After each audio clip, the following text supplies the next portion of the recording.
Hello, everyone. I am Chris Fuller. I am the Chief Sponsorship and Mission Integration Officer here at St. Joseph's College. Thank you for joining me for this Mission Momentum. This Mission Momentum is part of St. Joseph's Month.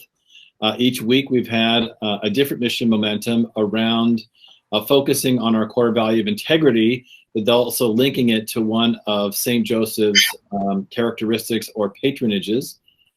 Last week it was St. Joseph as the patron of fathers with Timothy Muldoon. And this week it's actually a quality of St. Joseph. That is a model of faith, very much like his namesake. And so this week it is St. Joseph and the integrity of faith. Next week, my guest will be Sister Patricia Pora from here in the Portland area.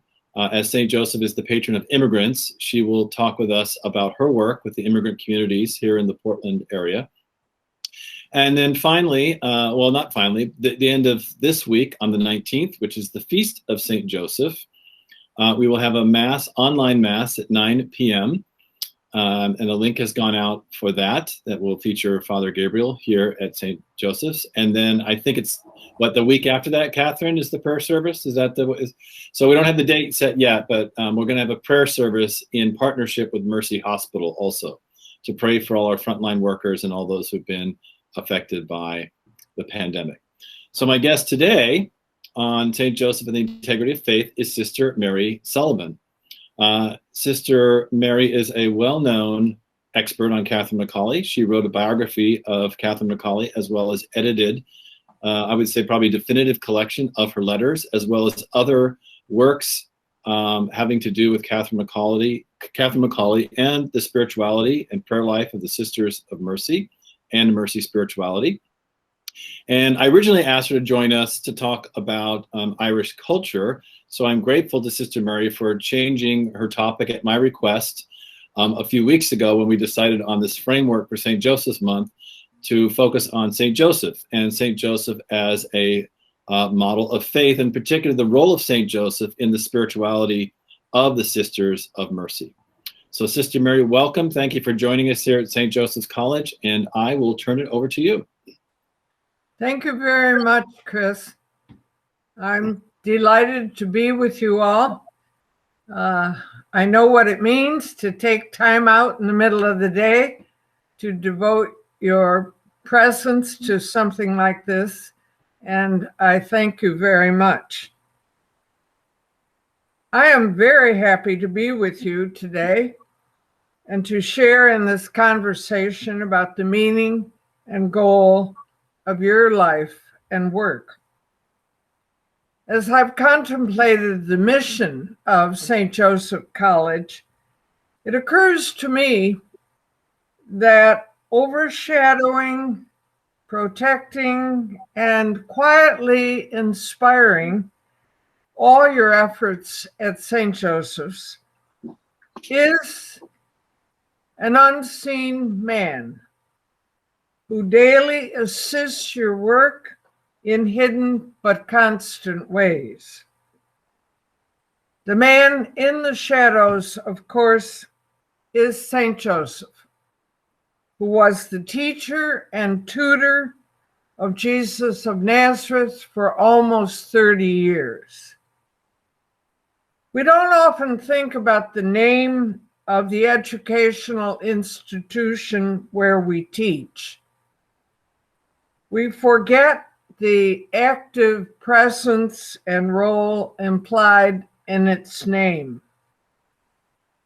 But I think it's wise and fruitful that this college has chosen to explore and celebrate the ongoing work of its patron, St. Joseph, during this year that Pope Francis has dedicated to him. Now, Francis has described Joseph as a dreamer, a man who took his dreams seriously, a man who understood that his dreams were somehow shaped by God's expressions of God's own unfolding dream for all humanity and for all creation. Joseph accepted as revelations of God the warnings and the callings he experienced in his dreams. The God-given mission of St. Joseph's College is, in a sense, to be and do the same. You're called to heed and protect the gospel dreams that are the long-standing merciful vision of this school, and offer to all who work or study here. And you're called to help the developing spiritual, intellectual, and ethical growth of your students, teaching them the skills they will need to do the creative work God will ask of them. So like St. Joseph's, yours is a parental calling, a calling to the kind of assistance and mentoring that supports and accompanies the developing maturity, the ability, the independence, the personal initiative, the self-motivation that you hope will flourish in your students. You too are called to be foster fathers and foster mothers, guardians and guides of your students' current journeys into their future lives. That is what the verb to educate means: to steadily guide and coach, to illuminate paths forward, to advise and illustrate what is helpful, to recommend principles and standards, to point out pitfalls and dead ends, to help your students interpret their own dreams, and to assist their beginning dreams to become realities. In his homily on the Feast of St. Joseph in 2017, Pope Francis said that Joseph was a just man, a man capable of dreaming and of safeguarding and fostering God's dream for humankind. That is also the capacity and task of St. Joseph's College, fostering God's dream for humankind. Now, God's dream for humankind, as you have discerned it, is made specific in the wording of your mission statement and core values. These core values are based on the educational ideal of the Sisters of Mercy who founded this college over 100 years ago. Now, as faculty and staff, at least in my experience, we often ignore the mission statements of our school. We regard those words as so much verbiage to please the school's accreditors. But when you think of it,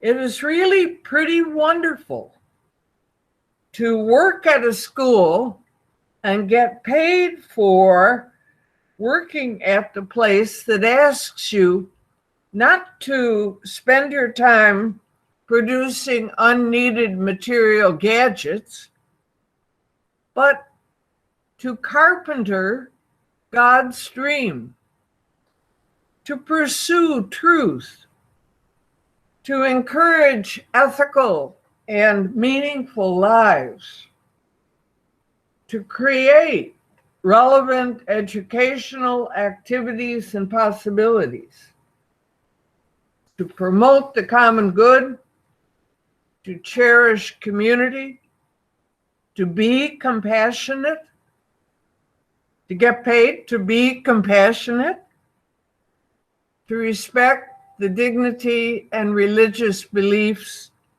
of all persons.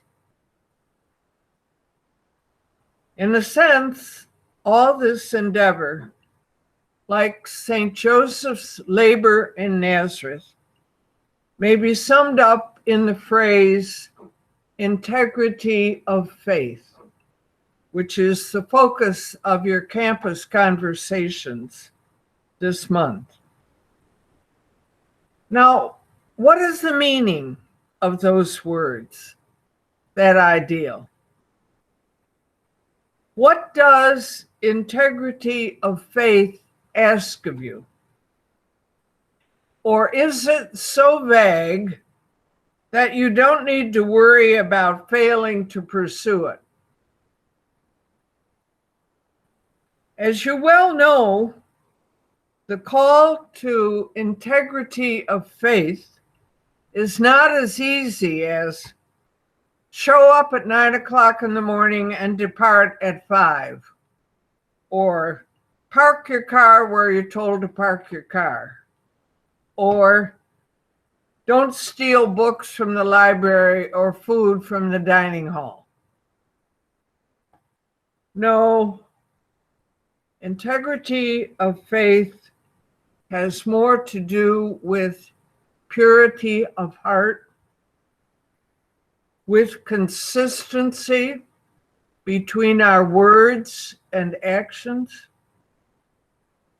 with daily efforts to be faithful to what God asks of us, with personal and communal honesty, a certain symmetry of life and action, and faithfulness to God's hopes and dreams as we understand them. Now, I don't believe that any of us will ever have a moment or a day when we can stand up and declare, I've done it. I have finally arrived at integrity of mind and heart, life and faith. No, all we can humbly do is turn to our patient, dreaming God and daily ask for God's continuing merciful assistance. And that's what St. Joseph did. We sometimes describe the goodness of a saint or of all the saints as if they somehow pulled themselves up to virtuous living by their bootstraps. That's not humanly possible. That's not what God asked of St. Joseph or asks of us. Catherine McAuley, whose surrendered to the dreams of God eventually led to the founding of this college, knew that we can only take short daily steps to such integrity. Not great strides, not great leaps. As she wrote in February 1841 to a sister in London, the simplest and most practical lesson I know is to resolve to be good today, but better tomorrow. Take one day only in hands at a time, merely making a resolve for tomorrow. Thus, we may hope to get on, taking short, careful steps, not great strides. Catherine, I believe, had great devotion to Saint Joseph. And she too apparently received God-inspired dreams. Marianne Doyle, who was one of her early and closest companions, says that even while Catherine was working for the Callahans in Kulak, she took great delight in projecting some means of affording shelter to unprotected young women. Marianne says the idea haunted her very dreams. Night after night, she would see herself in some large place where young women were employed, while she herself would be surrounded in her dream by ragged children whom she was washing and dressing. Out of Catherine's dreams came the founding in 1827 of the House of Mercy on Bagot Street, with its school for poor girls and its shelter and training school for homeless, unemployed women. And eventually, the founding of this college by those who shared Catherine's dreams. Now, I am no Carl Jung, but I believe that dreams may, in some mysterious way, be God-given revelations of God's desires. Such were the dreams of Saint Joseph. God's desire revealed to him in a dream that he, without fear and without humanly understanding, proceed to marry the pregnant young woman who was to be the mother of God. And God's desire that Joseph protect the child Jesus and his mother by fleeing to Egypt. And later, God's desire that Joseph return to Galilee, settle his family in Nazareth, and there teach and guide his son Joseph until he was grown to manhood and was ready to go out and proclaim the reign of God's justice and mercy. It's a tender story of God's protection and guidance of the man whom God asked to protect and guide God's own son. Catherine McAuley and the early Sisters of Mercy often turned to Saint Joseph for help. They prayed a novena before his feast on March 19th. They always celebrated his feast as a third-class day. That meant that they wore their white church cloaks in the chapel that day, and that they had conversation at supper instead of the usual silence. When I entered the Mercy congregation in Rochester in the 1950s, we too prayed to Saint Joseph in October each year asking for his daily help and the gift of a happy death. We too prayed the novena in the month of March and treated March 19th as an occasion for white church cloaks and greater conversation and recreation during the day. Now, obviously, as young, talkative novices, always eager for more time to converse, we thought St. Joseph was a terrific saint. But even then, there was a deeper realization of Joseph's steady, quiet service to Mary and his son, and his ongoing service today to all those helping others to grow and to all those called to educate others. Now, I think great harm is done to our understanding of Joseph's life and of his role when he is pictured as an old man with gray hair and a gray beard holding a tall white lily, or leaning solemnly over a 6-year-old child who is traipsing around in what looks like a little girl's nightgown.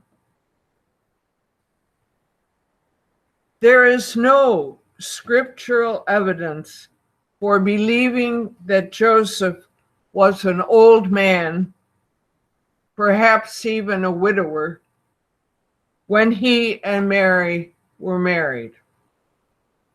And the tutoring of the child Jesus until he was a young man and ready to go out on his own was more like what goes on in your own families and homes.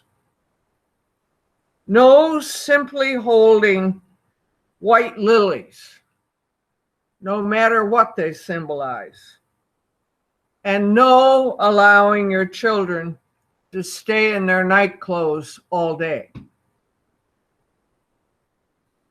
The most moving picture of St. Joseph that I have seen is found on the internet. It is a painting by Vicky Shook, who is an illustrator for St. Mary Press, which publishes books for young people.